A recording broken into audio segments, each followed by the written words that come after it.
नहमदुहु व नसल्ली अला रसूलिल करीम अम्मा बाद फ़ौज़ बिल्लाहि मिनश शैतानिर रजीम बिस्मिल्लाहिर रहमानिर रहीम। फ़ाज़िल हज़रात, न्यूज़ राइडर से गौर सफरात कुरैशी आपकी खिदमत में हाज़िर है और सलाम अर्ज़ करता है। आज जस्टिस मंसूर अली शाह ने उम्रगाह पे जाने से पहले काजी साहब के तबक 14 तबक रोशन कर दिए।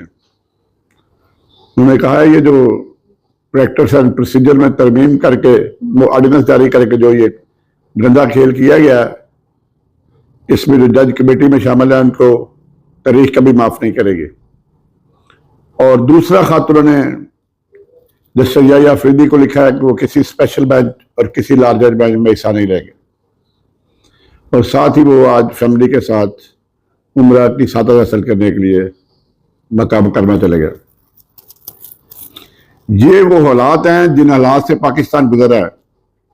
आज मैं सुबह फैज अहमद फैज की नज़में और गज़लें सुन रहा था और हबीब जालब की गज़लें और नज़में सुन रहा था, तो मुझे ऐसे लग रहा था जैसे हम वो मौजूदा हालात में रह रहे हैं और उस मौजूदा हालात की अक्कासी कर रहे हैं। पाकिस्तान को जब से वजूद में आया ये एस्टेब्लिशमेंट ने इसको रैन पे रखा हुआ है। हर मामले में, हर मामले में, हर गलती में ये एस्टेब्लिशमेंट जो है वो आग खड़ी होती है। और उन्होंने प्रॉक्सीज रखे हुए हैं जो कुट करते रहते हैं। प्रॉक्सीज को भी जाहिर है कुछ ना कुछ मिलता है तो करते रहते हैं।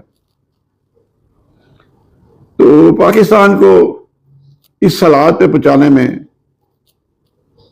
जो है वो एस्टेब्लिशमेंट का कलीदी किरदार है। सियासी जमातें जो अलाकार बन जाती है उसके एस्टेब्लिशमेंट की। आज बल्कि गुज़श्ता रोज जस्टिस गुल औरंगजेब ने बुशरा बीबी की जमानत मंजूर की और रात यह है कि कल जब चल के शाहरुख अर्जुमंद की अदालत में पहुंचे तो अर्जुमंद साहब भी गायब और उनका स्टाफ कहता है जी हम तो जनाजा पढ़ने के लिए जा रहे हैं वरना हमारा जनाजा निकल जाए। ये है सूरत हाल। इस मुल्क को किस तरह इन्होंने घेरा हुआ है, इस काले बूढ़ों ने किस तरह इस मुल्क को घेरा हुआ है और किस तरह इस मुल्क को में तबाही का कलीदी किरदार अदा कर रहे हैं। उसमें आप भी शामिल हैं, उसमें मैं भी शामिल हूँ, उसमें सारे जो जिन्होंने मुल्क को इसमें अपनी जकड़ में लिया है इसमें सब शामिल हैं। खैर, आज बुशरा बीबी की जमानत मंजूर हुई। सख्त हवाती इंतजाम में उसको बनीगाला लेके गए। बनीगाला में कुछ अर्सा उसने क्याम किया, लाहौर के लिए रवाना हो गए। बुशरा बीबी का कसूर क्या था कि उसने इमरान खान से शादी की, उस जुर्म की सजा दे रहे हैं उसको। क्या शादी करना गुनाह है? उसमें आपने 15 केसेस बना दिए। उसमें उसने वो तो पॉलिटिक्स में भी हिस्सा नहीं लेती। कोई शर्म होती है, कोई राह होती है, कोई ग्रेस होती है। इस गवर्नमेंट में तो कुछ भी नहीं है और ये बोलते भी खुद थे। फॉर्म 47 वाले गवर्नमेंट में बैठे हुए हैं। आज तो जस्टिस काजी साहब जो है ना वो अदालत में रोने लग गए। इतनी तकलीफ होती है पावर में जाने की। और बड़ी 26 आइनवी तरमीम की बड़ी तारीफ कर रहे हैं जी, हम माहौलियात के मतलब बड़ा अच्छा किया जी, बड़ा ये अच्छा हो गया जी, बड़ा ये अच्छा। जुडिशरी को तो वाट के रख दिया आपने।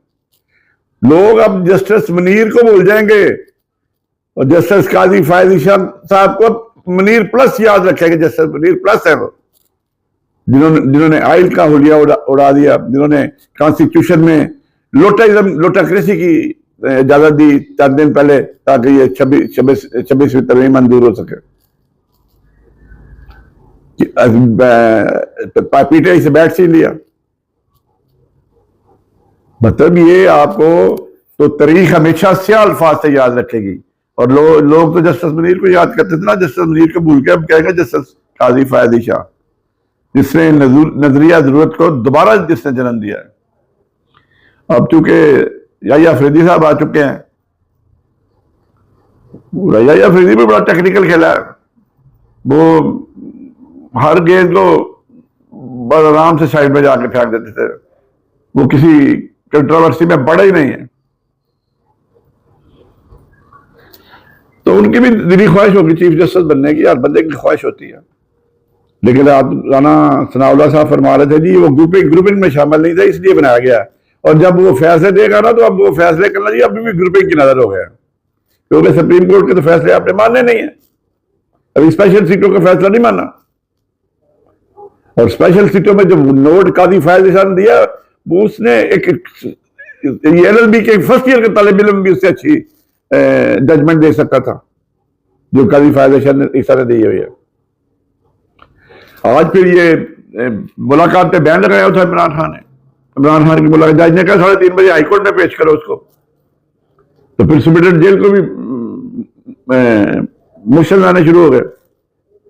अल्टीमेटली वकला की डेला जेल में मुलाकात कराई गई, जहां फैसल चौधरी और इस्लामाबाद से अपने वकील हैं उनको बुलवाया गया उनसे, और उन्होंने कहा जी कि हमने इमरान खान को बताया उसको तो अखबार ही नहीं मिलती, उसको टीवी की रसाई नहीं है, उस पर बिजली नहीं है, और उसको तो कुछ पता ही नहीं था। हमने बताया कि 26 आदमी तरमीम मंजूर हो गई, तो इमरान खान साहब ने पूछा कि मौलाना फजल रहमान ने क्या स्टैंड लिया, उन्होंने कहा उन्होंने वोट दिया, तो उन्होंने अफसोस का इजहार किया इस पर।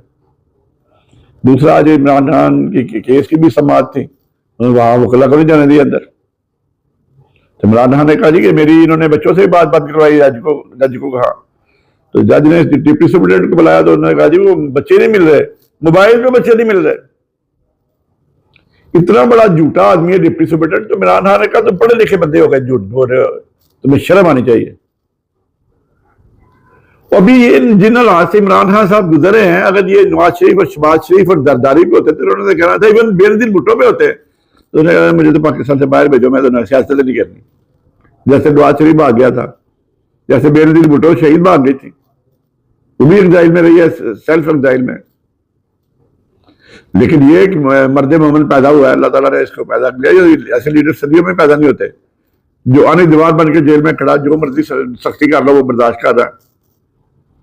उसकी तबीयत जेल में खराब हो गई, उसे उल्टियां आनी शुरू हो गई, उसने नहीं कहा मुझे यहां से निकालो, मुझे हॉस्पिटल शिफ्ट करो। जरदारी जाता तो छड़ी पड़ लेता है जेल में जाकर, नवाज शरीफ जाता तो मुझे राना मकबूल साहब की बातें याद आ रही है, वो कहते हैं नवाज शरीफ को कहा भैया आपने बाहर क्यों गए, तो उन्होंने कहा मुझे मच्छर काटते थे। तो जो जिनको मच्छर काटते हैं, तो इमरान खान को मच्छर नहीं काट रहे, उसकी तो बिजली बंद की हुई है, अपने सेल की 8x10 का सेल है, उसकी बिजली बंद की हुई है।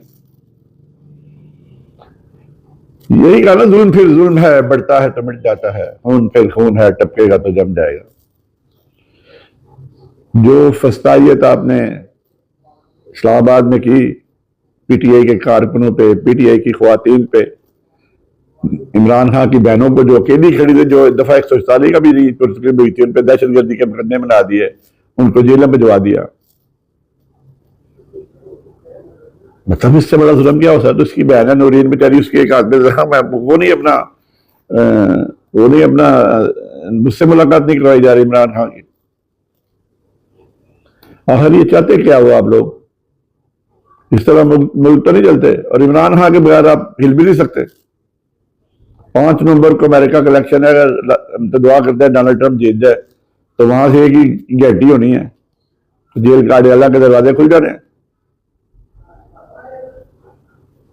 तो मुझे तो पहले यकीन नहीं था कि अमेरिका और फौज इतनी इन्वॉल्व है पाकिस्तान के मैटर में कि जो चाहे कर सकते हैं। मेरी एक दफा आज मुझे राना मकबूल साहब की याद आ रही थी, तो एक दफा उन्होंने मुझे घर बुलाया, तो बातों बातों में शुरू हो गया कि नवाज शरीफ का किस्सा शुरू हो गया। नवाज शरीफ एग्जाइल में था, तो उन्होंने कहा, राना मकबूल साहब ने कहा एक दिन गौर देख लेना, ये नवाज शरीफ वज़ीर-ए-आज़म बन जाएगा। मैंने कहा जी कैसे बन जाएगा, सवाल ही पैदा नहीं होता। उन्होंने कहा जिस दिन अमेरिका का टिकट लग जाएगा वो ये वज़ीर-ए-आज़म बन जाएगा। तो नवाज शरीफ पाकिस्तान में आया भी और प्राइम मिनिस्टर भी बना, और चौथी दफा बनने की भी कुछ कोशिश की उसने एस्टैब्लिशमेंट की कदों को इस्तेमाल करके। तो राना मकबूल साहब की इस बात के बाद मुझे याद आ गया कि पाकिस्तान में एस्टैब्लिशमेंट है और साथ अमेरिका है, जो चाहे वो करवा सकते हैं। ये तो सूरत हाल है। अब चीफ जस्टिस को लगाता है वज़ीर-ए-आज़म और आर्मी चीफ को लगाता है वज़ीर-ए-आज़म, और पाकिस्तान में जो एस्टैब्लिशमेंट है वो वज़ीर-ए-आज़म को बनाती है, लेकिन आर्मी चीफ की अपॉइंटमेंट प्राइम मिनिस्टर नहीं करता, बाहर से होती है। मैं लतीफा पढ़ रहा था, मुझे अब एग्जैक्टली याद नहीं, उन्होंने कहा कि अमेरिका की इन्वॉल्वमेंट इतनी ज्यादा है पाकिस्तान में। और मैं तो राणा साहब की बात पे, मुझे जब ये हुआ तो वाकई टीका लग गया था अमेरिका का। अमेरिका जो है वो उन्होंने झंडे लिए हुए हैं पाकिस्तान में। इमरान खान को क्यों निकाला गया जब उसने एब्सोल्युटली नॉट कहा? तो मैंने तो उस वक्त कलम का अपना उस वक्त अखबार में भी लिख दिया था, और उस वक्त मैंने मेरा प्रोग्राम निकाल के देख ले, मैंने कहा था ये फरवरी मार्च में चला जाएगा, इमरान खान को फारग कर दिया जाएगा। वो वजह भी बता दी थी आपको कि ये जनाब एब्सोल्युटली नॉट अमेरिका को नहीं रास आता। किस तरह उसकी गवर्नमेंट गिराई है। अब तो मौलाना फजल रहमान भी कह जाएगा, जनरल बाजवा ने कहा था कि फटाफट गिराओ, हमारे पास टाइम नहीं है, अमेरिका पीछे पड़ा हुआ है। तो पाकिस्तान में तो अमेरिका नहीं करना, डोनाल्ड ट्रंप आ गया तो फिर ये है, ये वो मिसाल से हटकर टली खड़े करेगी टेलीफोन की, और वो डेला जेल के दरवाजे खुल जाएंगे। तो मैं तो दुआ करता हूँ अल्लाह करे डोनाल्ड ट्रंप जीत जाए, ताकि डेला के दरवाजे खुले और टली खड़के। तो ये मैं तो कुर्बान जो अपने शायद अहमद फैज पे और हबीब जाला पे, जिन्होंने आज के दौर में पता था कि पाकिस्तान के हालात हम नहीं बदल सकते, क्योंकि ये इस मुल्क के जो असली वारस बने हुए हैं उन्होंने नहीं चाहता बदले। इन्हीं हालात की वजह से हमारे साथ मशरकी पाकिस्तान अलग हो गया, बांग्लादेश बन गया। लेकिन हमने अपनी कभी अदाओं पे गौर नहीं किया। हमने इमरान खान पे जुल्म करना है, हमने इमरान खान को सब अवाम को नहीं दिखा रहे। 14 महीने से 14 महीने 15 महीने हो गए उसको बंद किए, अवाम को नहीं दिखाया आज तक, किसी कोर्ट में पेश नहीं किया, सारी कोर्टें जेल में लग रही हैं। क्या ये तजाद नहीं है? क्या ये कानून के साथ खिलवाड़ नहीं है?